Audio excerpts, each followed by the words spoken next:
అందుకు నేను ప్రజలందరూ కూడా మనం ఇంటికి వెళ్లి ప్రచారం చేయడం జరిగింది. నేపాలీస్ పట్ల మీరు అందరూ కూడా అప్రమత్తం ఉండాలి. ఎందుకంటే ఇంత పోలీస్ చెప్పిన తర్వాత కూడా మళ్ళీ మీ ఇంట్లో పెట్టుకున్నారు. వాళ్ళు ఎవరు ఏమన్నా చూడరు, వాళ్ళు అవకాశం కోసం చూస్తుంటారు. సో అందుకు ఇక్కడ ఒకటే కాదు, బెంగళూరులో అయింది, బాంబేలో అయినావు, పూణేలో అయినావు.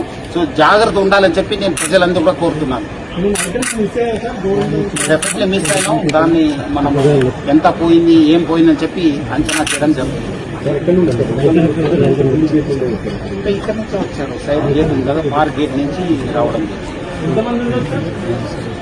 అది మనము వర్కౌట్ చేస్తున్నాం. కొన్ని వివరాలను నేను బయట పెట్టలేము, కొంత ఇన్వెస్టిగేషన్ కోసము మనం చేస్తున్నాం. డెఫినెట్లీ మీకు అప్డేట్ ఇస్తాను,